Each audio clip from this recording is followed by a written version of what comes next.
இந்த ஒரு சேனலில் லூசிட் ட்ரீம் டெக்னிக்ஸை பற்றி நிறைய வீடியோ போஸ்ட் பண்ணியிருக்கிறேன். எல்லா வீடியோவில் நான் ரெக்கமெண்ட் பண்ணுற ஒரு விஷயம் என்ன அப்படின்னு பார்த்தீங்கன்னா, நீங்கள் ட்ரீம் ஜேர்னல் எழுதுறத ஒரு ஹேபிட்டாகவே மாற்றணும். இன்றைக்கி இந்த ஒரு வீடியோவில் ட்ரீம் ஜேர்னல் நீங்கள் எப்படி எழுதலாம் அதை பற்றி தான் பார்க்க போகிறோம். வீடியோக்குள்ளே போகிறதுக்கு முன்னாடி லூசிட் ட்ரீம் அப்டேட்ஸ் வேண்டி இந்த சேனலில் சப்ஸ்கிரைப் பண்ணுங்கள். சரி, வீடியோக்குள்ளே போகலாம். ட்ரீம் ஜேர்னல் நான் எதுக்கு எழுதணும்? ட்ரீம் ஜேர்னல் எழுதாமல் என்னால் லூசிட் ட்ரீமாக பண்ண முடியாதா? நிறைய பேரோட கேள்வி இதுதான். ட்ரீம் ஜேர்னல் எழுதாமலும் உங்களால் லூசிட் ட்ரீம் பண்ணலாம். ஆனால் ட்ரீம் ஜேர்னல் எழுத தொடங்குனீங்கன்னா லூசிட் ட்ரீமை உங்களால் எஃபெக்டிவாக பண்ண முடியும். ட்ரீம் ஜேர்னல் எழுதுறது மூலம் உங்களுக்கு நிறைய பெனிஃபிட்ஸ் கிடைக்கும். எக்ஸாம்பிளுக்கு பார்த்தீங்கன்னா, ட்ரீம் ஜேர்னல் எழுதுறது மூலம் உங்களோட பழைய கனவுகளை ரீகால் பண்ண முடியும். ஒரு நாள் ஒரு கனவுலேருந்து நீங்கள் விழிக்கிறீங்க. நீங்கள் விழித்த பிறகு கரெக்டாக சொல்ல போனால் ஒரு 10 நிமிஷம் தான் அந்த ஒரு கனவு உங்கள் ஒரு ஞாபகத்தில் இருக்கும். அது பிறகு அந்த கனவு மங்கி போயிடும். இந்த ஒரு கனவை நீங்கள் எங்கேயாவது நோட் பண்ணி வைக்காமல் இருந்தால் கண்டிப்பாக அந்த கனவை உங்களுக்கு எந்த ஒரு சூழ்நிலையும் ரீகால் பண்ண முடியாது. அதனால ட்ரீம் ஜேர்னல் எழுதுறத ஒரு ஹேபிட்டாகவே நீங்கள் மாற்றி ஆகணும். அது மட்டும் இல்லை, நீங்கள் ட்ரீம் பண்ணுற நேரம் சின்ன சின்ன ஃபைனான டீட்டெயில்ஸ் அதில் இருக்கும். இந்த டீட்டெயில்ஸ் எல்லாம் நீங்கள் கவனிக்கிறதுக்கும் அதை நீங்கள் நோட் பண்ணுறதுக்கும் ட்ரீம் ஜேர்னல் உங்களுக்கு பெரிய அளவில் உதவி பண்ணோம். அது மட்டும் இல்லை, இந்த ட்ரீம் ஜேர்னல் எழுதுறது மூலம் உங்களால் ட்ரீம் சிம்பிள்ஸை கண்டுபிடிக்க முடியும். ட்ரீம் சிம்பிள்ஸ்னால் ஒரு பொருளோ இல்லை ஒரு ஆளை உங்கள் கனவில் திரும்ப திரும்ப வந்தாருன்னா அது உங்களோட ட்ரீம் சிம்பிள் அப்படின்னு சொல்வோம். இந்த ஒரு ட்ரீம் சிம்பிளை நீங்கள் கண்டுபிடிக்கணும்னா உங்களோட பழைய கனவுகளை நீங்கள் ரீகால் பண்ணி ஆகணும். அதுக்கு இந்த ஒரு ட்ரீம் சேனல் உங்களுக்கு பெருசாக உதவி பண்ணோம். நிறைய பேரோட ஒரு கேள்வி என்ன அப்படின்னு பார்த்தீங்கன்னா, என்னோட கனவு எனக்கு ஞாபகமே இருக்கிறது இல்லை, நான் விழிச்ச அந்த செகண்டே என்னோட கனவு மறந்து போகுது, இதுக்கு நான் என்ன செய்யலாம்? இப்படி இருக்கிற சூழ்நிலையில் என்னால் லூசிட் ட்ரீம் சேனல் எஃபெக்டிவாக எழுத முடியாது. இப்படி ஒரு கொஸ்டின் உங்களுக்கு வரலாம். இந்த ஒரு கனவு ஞாபகப்படுத்துறதுக்கு நீங்கள் ஒரு சின்ன ஒரு ட்ரிக் பண்ணால் போதும். என்ன அப்படின்னு பார்த்தீங்கன்னா, நைட்டு நீங்கள் தூங்க போகிற நேரத்தில் ஒரு ஸ்டேட்மெண்ட்டை சும்மா சொன்னால் போதும். I will remember my dream. என்னோடய கனவு எனக்கு ஞாபகம் இருக்கும். நாளைக்கு நான் பண்ணுற ஒரு கனவு எனக்கு ஞாபகம் இருக்கும். இப்படி ஒரு வார்த்தையை நீங்கள் சொல்லிவிட்டு தூங்குனீங்கன்னா மட்டும் போதும். இல்லைன்னா ஆங்கர் டெக்னிக் யூஸ் பண்ணலாம். நீங்கள் உங்கள் ரூமில் இருக்கிற ஒரு ஆப்ஜெக்டை தேர்ந்தெடுக்கணும். கிளாக்காக இருக்கலாம், பல்பாக இருக்கலாம், எது வேணாலும் இருக்கலாம். இப்படி ஒரு ஆப்ஜெக்டை தேர்ந்தெடுத்து அதுக்கு ஒரு ஸ்டேட்மெண்ட் கொடுக்கணும். எவ்வளோ தூரம் நீங்கள் அந்த ஆப்ஜெக்டை ஸ்டேர் பண்ணி பார்க்குறீங்களோ அந்த ஒரு ஸ்டேட்மெண்ட் உங்களுக்கு ஞாபகம் வரணும். எக்ஸாம்பிள் பார்த்தீங்கன்னா, I will remember my dream. இது ஒரு ஸ்டேட்மெண்ட்டை நீங்கள் அந்த ஒரு ஆப்ஜெக்டை கொடுத்தீங்கன்னா நைட்டு தூங்க போகிற நேரத்தில் அந்த ஆப்ஜெக்டை பார்த்துட்டு தூங்குங்க. கண்டிப்பாக உங்களோட கனவு உங்களுக்கு 100% ஞாபகம் இருக்கும். ட்ரீம் சேனல் எழுதுறதை பற்றி பார்க்கலாம். எதில் ட்ரீம் சேனல் எழுதலாம்? நிறைய பேரோட கேள்வி இதுதான். சிலர் நோட் புக்ஸ் எழுதுவாங்க, சிலர் டைரிஸில் எழுதுவாங்க, சிலர் கஸ்டமைஸ்டு நோட் புக்ஸ் டைரிஸ் எல்லாம் வாங்கி எழுதுவாங்க, சிலர் கேன்மேடில் செய்து ஸ்பைரலெல்லாம் போட்டு அழகாக எழுதுவாங்க. நீங்கள் எதில் வேணாலும் எழுதலாம். அது ஒரு பிளெயினான ஒரு நோட் புக்கோ இல்லைன்னா டைரியாகவே இருக்கணும். நீங்கள் அதில் எழுதுகிற நேரத்தில் அது ரொம்ப ஒரு ஸ்பெஷலாக அந்த நோட் புக் உங்களுக்கு தோணணும். அந்த நோட் புக்குக்கு ஒரு பேர் கொடுக்கலாம். சிலர் அந்த நோட் புக்குக்கு துணி வச்சு கவர் பண்ணுவாங்க. அழகாக பைண்டிங் எல்லாம் பண்ணியிருப்பாங்க. கொஞ்சம் டெக்கரேட்டிவாக அது பார்க்குறது தெரியும். என்ன ஒரு விஷயம் என்னென்னு பார்த்தீங்கன்னா, நீங்கள் ஸ்கூல் காலேஜிலலாம் யூஸ் பண்ணுற நோட் புக் டெக்ஸ்ட் புக்கில் இருந்து கொஞ்சம் வித்தியாசமாகவே தெரியணும்.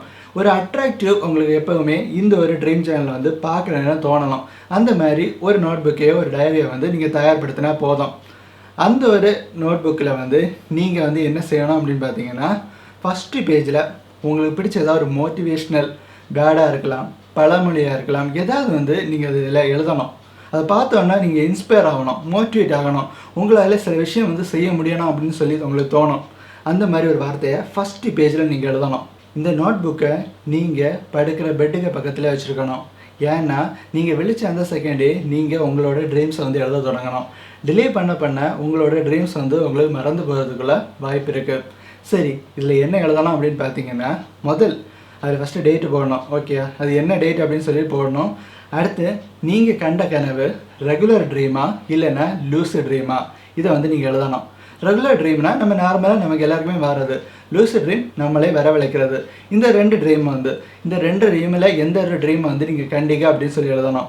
லூசிட் ட்ரீமாக இருந்தீங்கன்னா அது எந்த டெக்னிக் யூஸ் பண்ணி நீங்கள் லூசிட் ட்ரீம் கண்டீங்க அதையும் அதில் எழுதணும். நீங்கள் கண்ட கனவை ஒரு லைனில் டிஃபைன் பண்ணணும். எக்ஸாம்பிளுக்கு பார்த்தீங்கன்னா ஒரு ட்ரெயின் ஏறி நீங்கள் ஒரு இடத்துக்கு போகிறீங்க, அங்கே பேர் நிறைய பேர் மீட் பண்ணுறீங்க, அங்கே சில விஷயங்களை பண்ணுறீங்க. நீங்கள் இதில் உள்ள ஒரு முக்கியமான விஷயத்த ஒரு லைனில் எழுதணும். இது முடித்த பிறகு நீங்கள் அடுத்து லொக்கேஷன் அப்படின்னு சொல்லி போடணும்.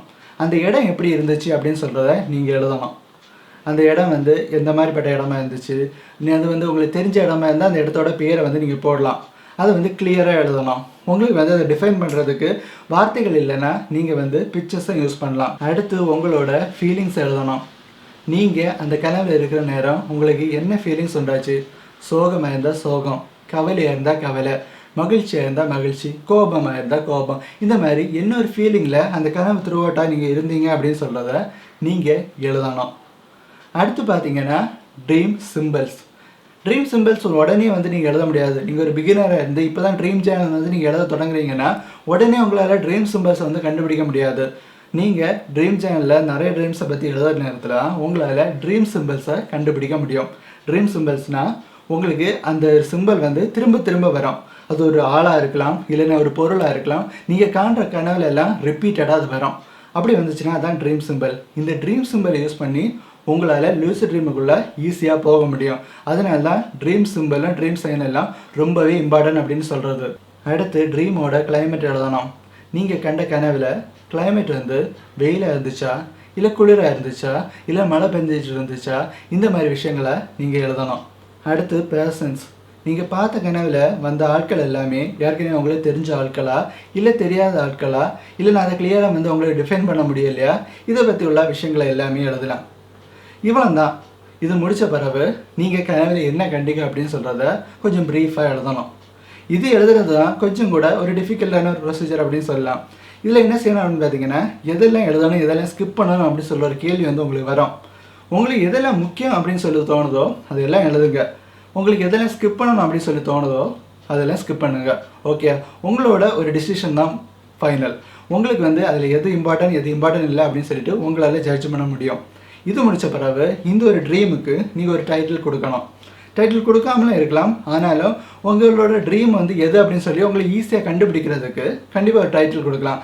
நீங்கள் கண்ட ஒரு கனவுக்கு உங்களுக்கு பிடிச்ச ஒரு டைட்டிலை வந்து கொடுக்கலாம். இவ்வளோ தான். ஒரு ட்ரீம் சேனல் வந்து ஒரு நாள் வந்து நீங்கள் கண்ட கனவுக்கு என்ன எழுதணும்னு சொன்னால் இவ்வளோமே தான். நிறைய பேர் கேட்குற ஒரு கொஸ்டின், என்னோட கனவு வந்து எனக்கு ஞாபகம் இல்லை, அப்போ நான் என்ன செய்கிறது, அந்த ஒரு இதை நான் பிளாங்கில் விடட்டா அப்படின்னு சொல்லி கேட்பாங்க. ஆனால் நீங்கள் பிளாங்கில் விடக்கூடாது. அதில் நீங்கள் I don't remember my dream அப்படின்னு சொல்லி எழுதணும். என்னோடய கனவு அந்த தேதியிலோட என்னோட கனவு வந்து எனக்கு ஞாபகம் இல்லை, அவனை எழுதுனா போதும். இப்படி ட்ரீமை ரீகால் பண்ணி எழுதுறதுன்னு சொல்கிறது ஒரு சின்ன விஷயம் கிடையாது. நிறைய எம்பரசிங்கான கனவுகள் கூட நிறைய பேருக்கு வரும். அப்படி வர நேரம் அவங்க என்ன மாதிரி எழுதணும் அப்படின்னு பார்த்தீங்கன்னா, கண்டிப்பாக உங்களோட ஃபீலிங் அதில் வந்து எழுதணும். நீங்கள் எம்பரசிங்காக இருக்குது, இந்த ஒரு கனவு வந்து என்னால் எழுத முடியாத மாதிரி இருக்குது அப்படின்னு சொல்லிட்டு நீங்கள் அந்த கனவை வந்து விடக்கூடாது. நிறைய பேருக்கு வரும், எப்படி நான் அந்த கனவை எழுதிட்டா யாராவது வந்து படிச்சிருவாங்களே அப்படின்னு சொல்லி தோணும். அந்த ஒரு சூழ்நிலையில் நீங்கள் என்ன செய்யணும் அப்படின்னு பார்த்தீங்கன்னா, உங்களோட அந்த ட்ரீம் சேனலில் நீங்கள் ஒரு ஃபோட்டோவோ இல்லை ஸ்கேனோ எடுத்து நீங்கள் கம்ப்யூட்டரில் வந்து யூஸ் பண்ணலாம். அப்படி யூஸ் பண்ணுற நேரத்தில் அந்த ட்ரீம் சேனல் வந்து பெரிய அளவில் இது இல்லை. நீங்கள் ஒரு நாள் வந்து ட்ரீம் சேனலில் அதை எழுதுங்க. நோட் புக்கில் தான் எழுதணும். நோட் புக்கில் எழுதி முடிச்சுட்டு அதை வந்து ஸ்கேன் பண்ணியோ இல்லை ஃபோட்டோ பண்ணியோ அதை கம்ப்யூட்டர்லையோ ஃபோன்லேயோ வந்து நீங்கள் பார்த்துக்கலாம். இல்லாத நிறைய ட்ரீம் சேனல் ஆப் எல்லாம் இருக்குது. அதை இன்ஸ்டால் பண்ணி நீங்கள் யூஸ் பண்ணுறதுக்கு பெரிய அளவில் நான் ரெக்கமெண்ட் பண்ண மாட்டேன். காரணம் என்ன அப்படின்னு பார்த்தீங்கன்னா, நீங்கள் வந்து ஒரு ட்ரீமை வந்து ரீகால் பண்ணுறதுக்கு உங்களுக்கு கொஞ்சம் டைம் தான் இருக்குது. அந்த டைமில் நீங்கள் ஒரு ஃபோனை வந்து எடுத்தீங்கன்னா அதில் வேறு நோட்டிஃபிகேஷன் வரும், இல்லைன்னா அதோட லைட் வந்து உங்களோட கனவை உங்களுக்கோட ரீகாலிங் கெப்பாசிட்டியை வந்து டிஸ்டர்ப் பண்ணும். அதனால் ஒரு ஃபோனில் நீங்கள் ஒரு ஆப் யூஸ் பண்ணி நீங்கள் ஒரு ட்ரீமை வந்து ஞாபகப்படுத்தி எழுதுறத நான் ரெக்கமெண்ட் பண்ண மாட்டேன். நீங்கள் அப்படி உங்களுக்கு ஒரு ப்ரைவசி வந்து ஒரு முக்கியமான ஒரு விஷயமா இருந்துச்சுன்னா நீங்கள் என்ன செய்யணும் அப்படின்னு பார்த்தீங்கன்னா, ஒரு நோட் புக்கில் எழுதிட்டு அதை நீங்கள் ஃபோட்டோவோ ஸ்கேனோ பண்ணி உங்களோட ஃபோன்லேயோ கம்ப்யூட்டர்லையோ வச்சு யூஸ் பண்ணலாம். சரி ஃப்ரெண்ட்ஸ், இந்த ஒரு வீடியோவில் ட்ரீம் ஜேர்னல் எப்படி எழுதணும் அப்படின்னு சொல்கிறத படிச்சிருப்பீங்க அப்படின்னு சொல்லி நினைக்கிறேன். இந்த ஒரு வீடியோ வந்து கண்டிப்பாக உங்களுக்கு யூஸ்ஃபுல்லாக இருந்திருக்கும். நீங்கள் லூசிட் ட்ரீம் பண்ணுறவங்களா இருந்தால் மட்டுமே இல்லை, நீங்கள் ரெகுலர் ட்ரீம் பண்ணுறவங்களா இருந்தால் கூட நீங்கள் இந்த ட்ரீம் ஜேர்னலை யூஸ் பண்ணலாம். ட்ரீம் ஜேர்னல் யூஸ் பண்ணுற நேரம் உங்களோட லைஃப்பில் நிறைய மாற்றங்கள் தெரியும். உங்களோட கனவுகளை வந்து ரீகால் பண்ணுற நேரம் உங்களோட அவேர்னஸ் வந்து இன்க்ரீஸ் ஆகும். அது மட்டும் இல்லாமல் நிறைய பெனிஃபிட்ஸ் இருக்குது. அதனால் லூசிட் ட்ரீம் பண்ணவங்க மட்டும் இல்லை, வெறும் சாதாரண ரெகுலர் ட்ரீம் பண்ணவங்களும் இந்த ஒரு ட்ரீம் சேனல் எழுதுறத ஒரு ஹேபிட்டாக மாற்றலாம். சரி ஃப்ரெண்ட்ஸ், இன்னொரு புதிய வீடியோவை பார்க்க வரை பாய் பாய்.